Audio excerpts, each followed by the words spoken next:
After some months, she wanted to travel and see India before leaving for home.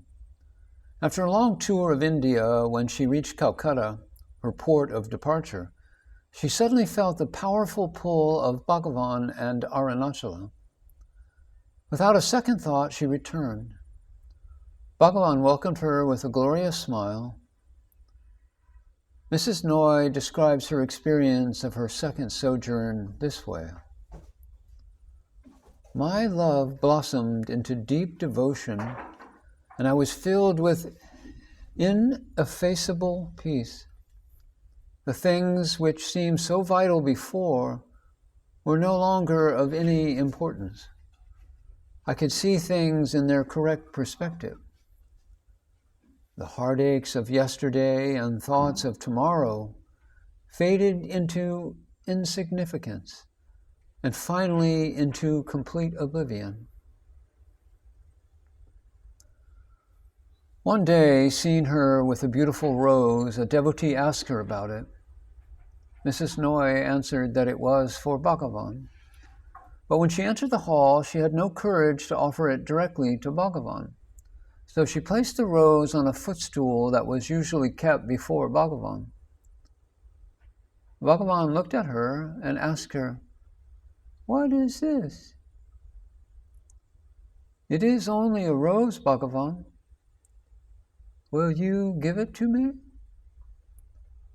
She picked it up and gave it to Bhagavan, who took it from her and touched it to his eyes, his head, and his heart.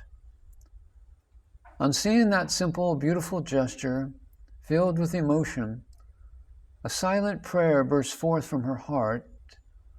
"O Bhagavan, may you always be my father. May you always be my mother. May you always be my God. May I always be your child." After a stay of 8 more months, the day came for her to leave for California. Standing in front of Bhagavan to take leave, she cried profusely. Bhagavan assured her, "I am always with you." When she went back to her home in America, she used to stay in touch with Bhagavan through letters.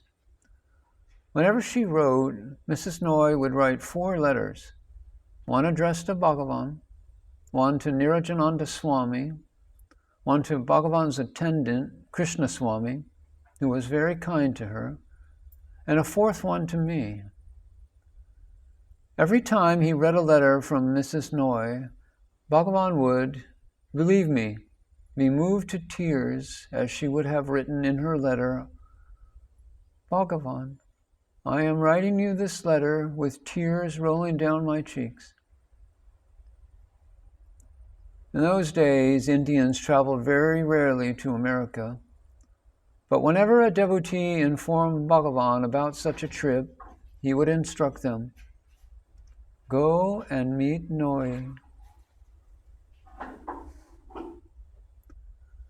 After Bhagavan dropped his body, she wrote a letter which she stated, "Bhagavan, you have taken me to your heart. I am in your heart."